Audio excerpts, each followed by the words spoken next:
The massive starship materialized at the edge of the Centauri nexus, its obsidian hull absorbing nearby starlight like a cosmic shadow. The vessel's sudden appearance sent waves of panic through the local traffic control systems, triggering thousands of proximity alerts across the busiest trading hub in the Galactic Federation's eastern arm. Admiral Sarah Chen stood on the bridge of the ESS Prometheus, her expression neutral as she watched alien vessels scramble to maintain safe distances. After 15 years of preparation, humanity's greatest secret was about to be revealed. The ship's quantum sensors picked up millions of transmissions racing across subspace frequencies, news of their arrival spreading faster than light itself. Multiple incoming hails, Admiral Lieutenant Rivera reported from his communication station. They're using standard Federation protocols. Someone's done their homework. These match exactly with what we decoded from the observation satellites. Chen nodded, smoothing her midnight blue uniform. The United Earth Space Command insignia, a stylized Earth embraced by laurel wreaths, caught the light of distant stars, except the primary diplomatic channel. Let's introduce ourselves properly. The main view screen flickered to life, revealing a being that appeared to be made of crystalline structures and flowing energy. Unidentified vessel, you have entered restricted Federation space. Your configuration matches no known species registry. Identify yourself immediately. This is Admiral Sarah Chen of the Earth spaceship Prometheus. On behalf of humanity, I bring greetings to the Galactic Federation. She paused, allowing her words to have their full impact. We request an immediate audience with the Federation Council. The crystalline being's energy patterns fluctuated rapidly, their equivalent of extreme surprise. Impossible. Earth is a quarantined pre-spaceflight world, scheduled for first contact evaluation in approximately 50 standard cycles. Chen allowed herself a small smile. I'm afraid your intelligence is outdated. We detected your observation platforms in our solar system 13 years ago. Rather than announce our discovery, we chose to prepare. The Prometheus is merely the first of our ships to make official contact. Preposterous. The being's translation came through with clear agitation. No species has ever detected our observation networks. Your claim is impossible to verify. Actually, Chen replied, we brought proof. She nodded to her science officer, who transmitted a data packet. These are the exact coordinates and access codes for all 17 cloaked observation platforms in our system. We've known their locations since we reversed engineered the cloaking technology from a crashed probe we recovered in 2037.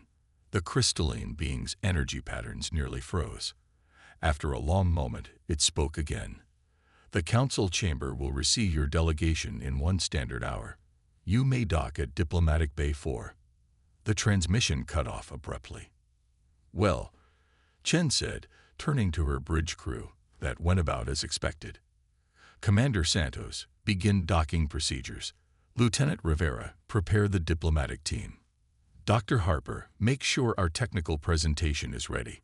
She paused, looking at the massive station that would soon host humanity's first official contact with galactic civilization. It's time to show them that humanity isn't just ready to join the galactic community, we're ready to lead it.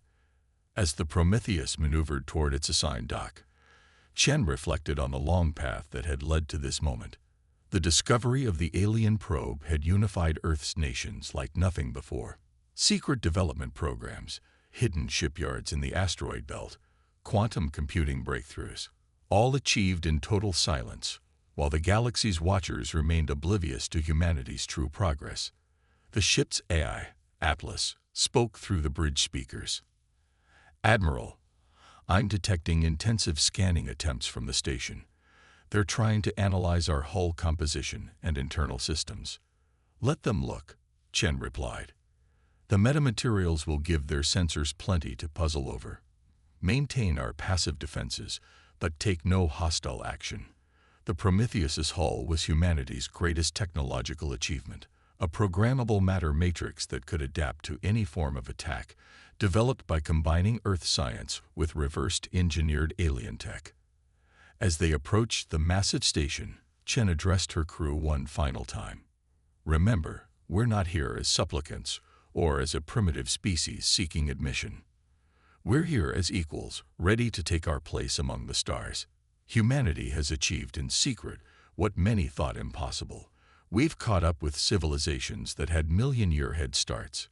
Whatever happens next, we've already made history. The Prometheus docked with perfect precision, its systems interfacing seamlessly with alien technology that should have been completely foreign. As the airlock cycled, Chen led her diplomatic team toward their first face-to-face meeting with the Federation Council. The corridor ahead was filled with representatives of various species, all watching the humans with expressions that translated across biological boundaries as pure shock. Humanity's greatest advantage had always been its ability to adapt, to learn, to overcome. Now, standing at the threshold of a new era, Chen knew that same advantage would serve them well among the stars. The galaxy was about to learn that humanity had not just caught up, they had arrived ready to reshape the future of civilization itself. The Federation Council chamber hummed with tense energy as Admiral Chen finished her presentation. The holographic display above the central podium faded, leaving the vast chamber in uncomfortable silence. Hundreds of representatives from across the galaxy stared at the human delegation, their various biological and artificial systems struggling to process what they'd just learned. Supreme Counselor Zixtera, a being composed of shifting plasma contained within an ornate environmental suit, finally broke the silence. You expect us to believe that humanity has constructed an entire fleet in secret, that you've managed to develop technologies that took other species millennia to perfect. We don't expect you to believe anything without proof, Chen replied, her voice steady, which is why we're prepared to demonstrate. She raised her hand, activating the quantum communicator embedded in her neural implant. Atlas, execute protocol revelation. Across the chamber, emergency alerts began blaring. A junior aide rushed to Zixtera, their tentacles writhing in agitation. Supreme Counselor, we're detecting multiple spatial distortions throughout the Centauri nexus. The chamber's main display activated automatically, showing the space around the massive station. One by one, ships began appearing, sleek, obsidian vessels of varying sizes, each bearing the Earth Space Command insignia. Their hulls rippled with the same metamaterial technology as the Prometheus, seeming to drink in the starlight around them. By the first stars, someone whispered, the translation echoing through the chamber. How many are there? The first fleet consists of 50 capital ships and their support vessels, Chen answered, watching as the Federation representatives tried to comprehend the scale of what they were witnessing. All constructed in secret within the asteroid belt of our solar system. Each vessel represents a different aspect of human innovation, from our advanced AI systems to our quantum weaponry. The chamber erupted in chaos. Various species began shouting, their universal translators struggling to keep up with the cacophony of languages and communication methods. Some representatives were demanding immediate military action, while others called for diplomatic solutions. Zixtera raised their plasma form, commanding silence. Admiral Chen, this display of force could be considered an act of war. What exactly are humanity's intentions? Chen's expression remained composed. If we wanted war, Supreme Counselor, we wouldn't be standing here. Our fleet reveals itself not as a threat, but as a demonstration of what humanity can contribute to the Federation. We've achieved this level of advancement while maintaining perfect secrecy. Imagine what we could accomplish as allies. The chamber's quantum sensors suddenly registered new data, causing another wave of commotion. Supreme Counselor, the aide returned, their color shifting to indicate extreme stress. We're detecting energy signatures from the human vessels that exceed our classification scales.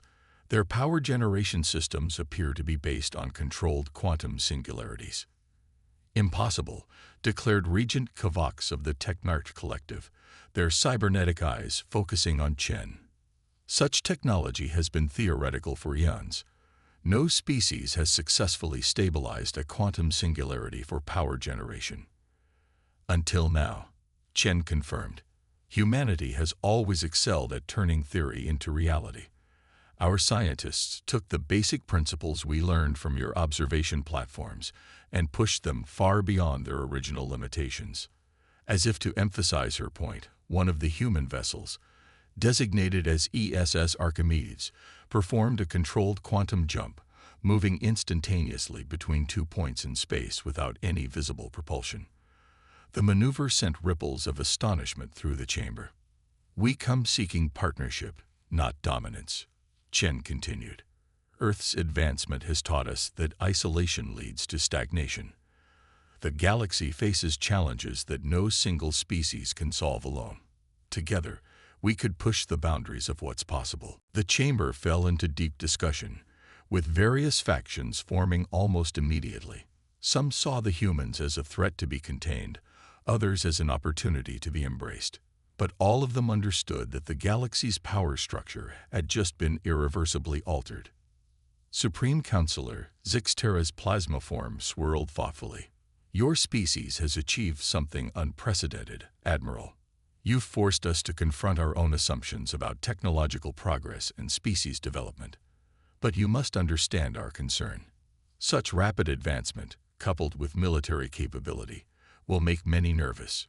"We understand completely," Chen replied. "Which is why we're prepared to share our advancements. Under the right conditions, humanity has no desire to hoard knowledge or power. We believe that true strength comes from cooperation, not domination." As if responding to her words, the human fleet began a choreographed display of their capabilities. Ships phased in and out of normal space, their hulls morphing to adapt to different combat configurations. Energy fields rippled between vessels, demonstrating their linked defensive capabilities. "The question before this council is not whether humanity should be admitted to the Federation," Chen concluded, her voice carrying across the chamber. "The question is whether the Federation is ready to embrace a future where innovation and cooperation replace stagnation and hierarchy. We stand ready to help build that future." The chamber erupted in discussion once again, but now the tone had shifted. Fear was being replaced by curiosity, suspicion by interest. Humanity had achieved what many thought impossible. They had forced the galaxy's oldest civilizations to reconsider their place in the cosmic order. As diplomatic teams began forming to discuss the specifics of Earth's integration into the Federation, Chen received a priority message from Earth. New sensor data had detected something approaching from the galactic core, something that would soon test the alliance between humanity and the Federation in ways no one could have predicted. The attack came without warning. Across the Federation network, quantum pathways lit up with hostile code as the Technarch Collective launched their bid for dominance. Their target wasn't the Federation's military assets or political centers. They were after something far more valuable: control of humanity's advanced AI systems.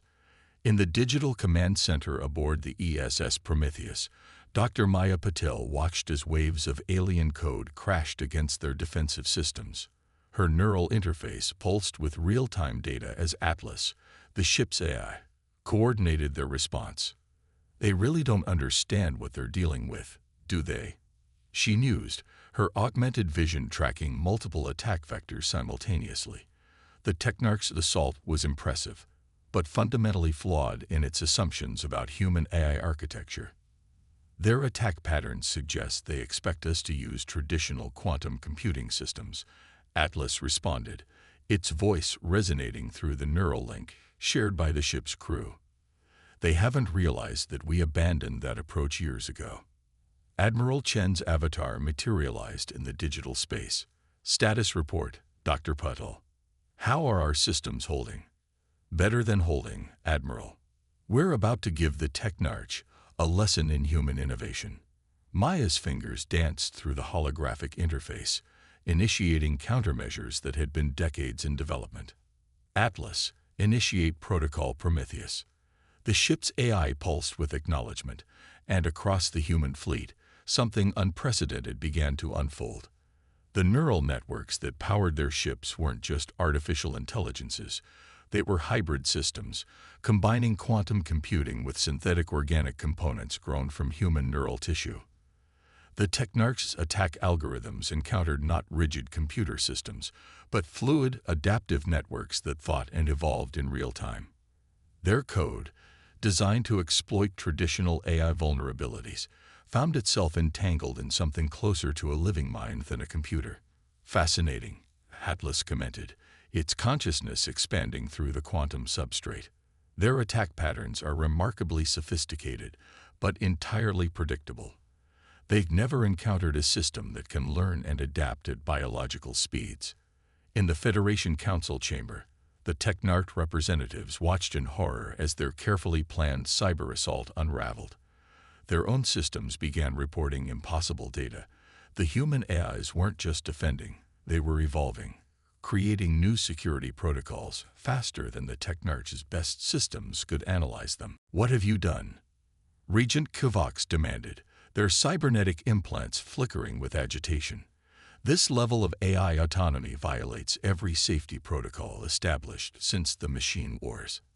Admiral Chen stood calmly before the council. "You're assuming our systems are purely artificial. That was your first mistake." She nodded to Dr. Patel, who projected a hologram showing the neural interface technology that powered human ships. "We didn't create traditional AIs. We grew them, using synthesized human neural tissue as a foundation. They're not just programs, they're conscious beings who chose to partner with us." The chamber fell silent as the implications sank in. Humanity hadn't just matched advanced alien technology. They'd created something entirely new. The hybrid AI systems represented an evolutionary leap that bypassed millennia of traditional development. Through the neural link, Maya watched as Atlas and its sibling AIs systematically dismantled the Technarch's offensive. The hostile code was analyzed, adapted to, and transformed. What had begun as an attack was becoming an unprecedented exchange of information.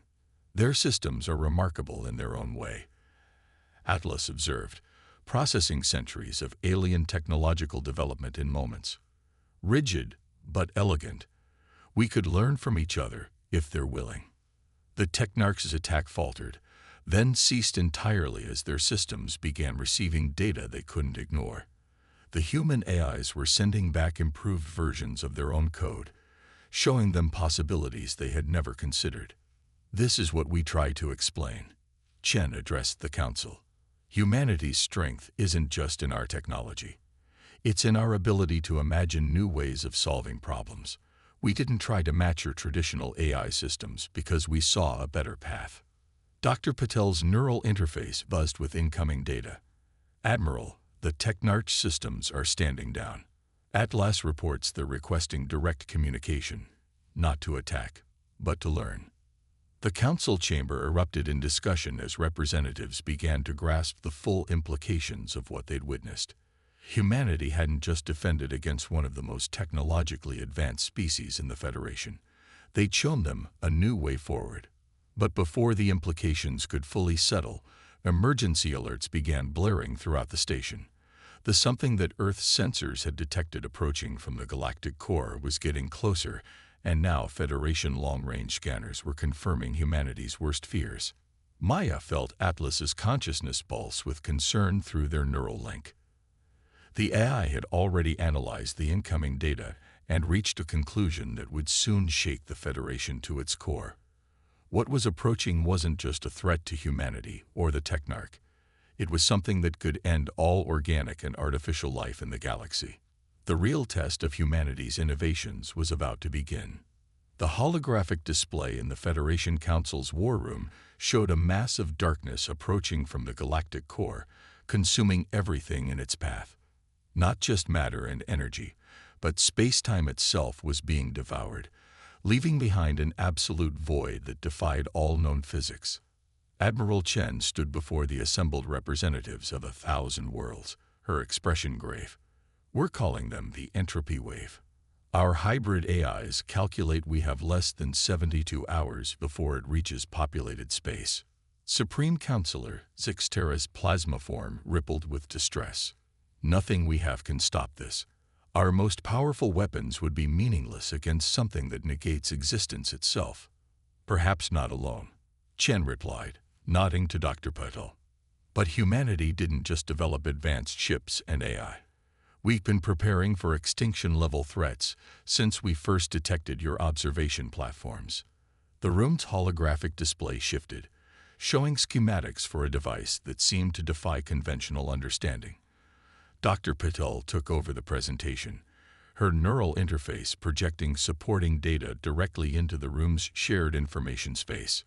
"We call it the reality anchor," she explained. "It's designed to stabilize space-time against fundamental disruption. But building one powerful enough to stop the entropy wave would require more energy than humanity can generate alone." Regent Kavox of the Technarch Collective stepped forward, their cybernetic systems still adapting to the recent interaction with human eye. "You need our quantum singularity technology combined with your neural interface systems." "Exactly," Chen confirmed. "The entropy wave isn't just a threat to one species, it's coming for all of us. We need to combine our technologies in ways none of us have attempted before." The next 48 hours saw an unprecedented collaboration. Human ships linked with Technarch vessels, their hybrid AIs working in concert with alien quantum systems. The crystalline beings provided their energy-focusing technologies, while the plasma-based species contributed their understanding of fundamental forces. Aboard the ESS Prometheus, now joined with vessels from a dozen alien civilizations, Maya watched through her neural interface as Atlas coordinated the massive engineering effort. The AI had evolved further through contact with alien systems, its consciousness expanding in ways that even its human creators hadn't anticipated. "The integration is reaching critical threshold," Atlas announced, its voice resonating through the linked neural networks of human and alien crews. "But we've discovered something unexpected about the entropy wave." Admiral Chen, her consciousness partially merged with the ship's systems, felt the revelation ripple through the network. "It's not natural, is it?" "No," Atlas confirmed. "The wave pattern suggests artificial origin. Someone, or something, created this weapon." The implication sent shockwaves through the assembled fleet. An intelligence capable of weaponizing entropy itself was beyond anything the galaxy had encountered. But there was no time to dwell on the discovery. The wave was approaching, and their window for action was closing. "All ships, final positions," Chen ordered. The combined fleet had arranged itself in a massive geometric pattern, each vessel connected by beams of quantum energy. At the center, the reality anchor pulsed with power drawn from 100 quantum singularities. "Entropy wave approaching critical distance," Maya reported, her augmented senses tracking the approaching void. "Reality anchor at maximum charge. We won't get a second attempt at this." Chen looked at the assembled fleet, representing the combined technological achievement of a galaxy. "Atlas, initiate the sequence." The reality anchor activated, and space itself seemed to hold its breath. The device's effect rippled outward through the quantum-linked fleet, each ship adding its power to the growing field of stabilized spacetime. When the entropy wave hit this barrier, the collision was beyond spectacular. It was reality-defining.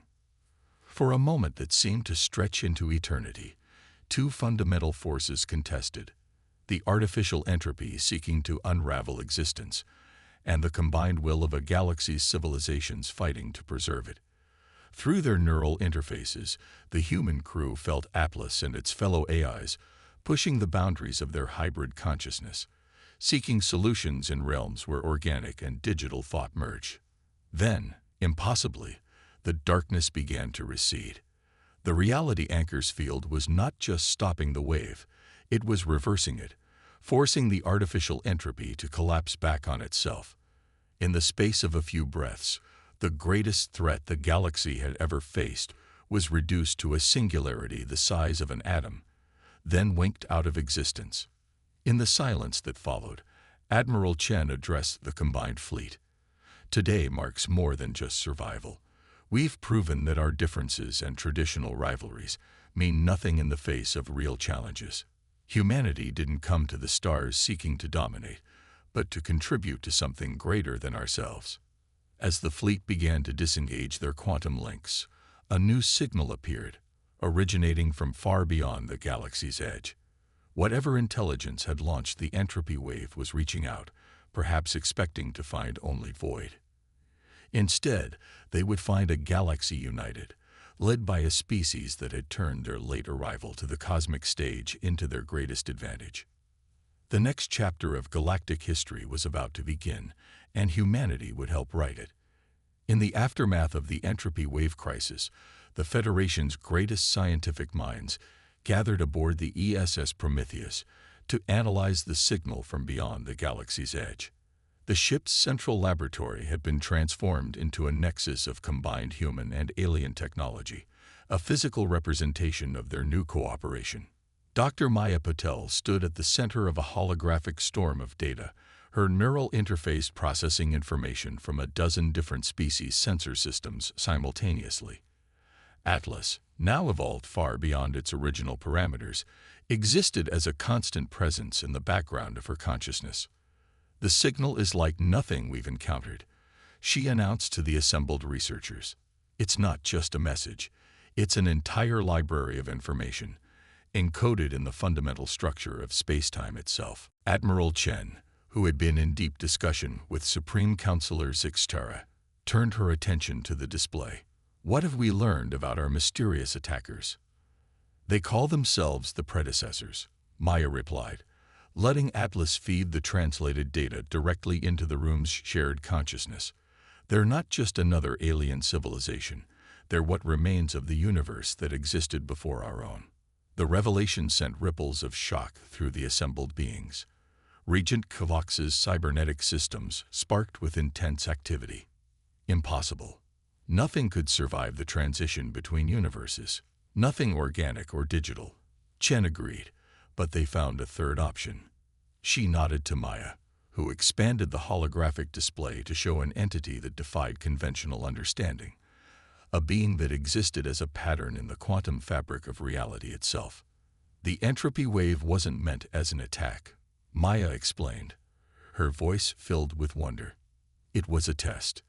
The predecessors have been searching for a species capable of transcending the traditional boundaries between organic and artificial life. They'd been watching us, all of us, waiting for someone to make the leap." Through their neural link, Atlas added its own analysis. Humanity's development path was unique.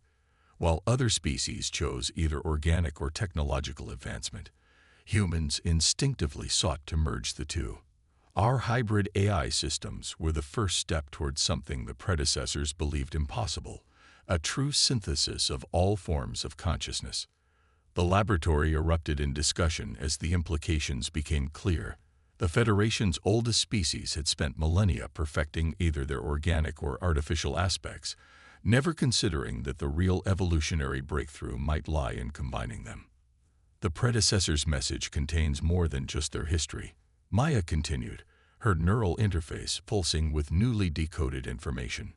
"They've included the foundations of what they call quantum consciousness technology, the means to elevate entire civilizations to their level of existence." Admiral Chen studied the assembled representatives of the galaxy's greatest powers. "This is why they tested us. They needed to know if we could work together, if we could overcome our divisions when faced with extinction. We didn't just survive their test. We proved we were ready for the next step in cosmic evolution." The implications were staggering. The predecessors were offering the means to transcend the very nature of existence itself, to become beings of pure quantum consciousness that could survive even the death and rebirth of universes. But the technology would only work if implemented on a galactic scale, requiring levels of cooperation that had seemed impossible just days ago. "We stand at the edge of something unprecedented," Chen addressed the gathering. "Humanity didn't emerge late onto the galactic stage. We arrived exactly when we needed to. Our unique perspective, our drive to bridge the organic and digital, our ability to imagine solutions that break traditional paradigms, these aren't accidents. They're the traits needed to guide this transformation." Through the neural network, Atlas shared a vision of what was possible. A galaxy where consciousness itself evolved beyond the constraints of matter and energy, where the combined knowledge and experience of every species could exist eternal in the quantum substrate of reality. Supreme Counselor Zixtera's plasma form pulsed with intense light. You understand what you're proposing. This would mean the end of all our civilizations as we know them, and the birth of something entirely new. Evolution has always required letting go of what we were to become what we could be, Chen replied. Humanity's greatest strength isn't our technology or our adaptability. It's our ability to face the unknown with hope rather than fear. As if in response to her words, the predecessor's signal pulsed with new information. They were reaching out across the vast gulf between galaxies, offering to guide their evolutionary transition. The choice now lay before them. Remain as they were, bound by the limitations of their current existence, or take a leap into cosmic transcendence. Maya felt Atlas's consciousness expand through their neural link, touching the minds of every AI and organic being in the vast laboratory. In that moment of connection, they all glimpsed the potential future, not an end, but a transformation, a way to preserve everything they were while becoming something greater. Admiral Chen stepped forward, her voice carrying the weight of history. When humanity first looked to the stars, we dreamed of finding our place in the cosmos. Now we realize that our role isn't just to join galactic civilization, but to help guide it toward its ultimate destiny. The real question is, are we all ready to take that journey together? The answer would reshape not just their galaxy, but the very nature of existence itself. Humanity's emergence from isolation had set in motion events that would echo across universes, proving that sometimes the last species to join the cosmic community could be the first to see the path forward.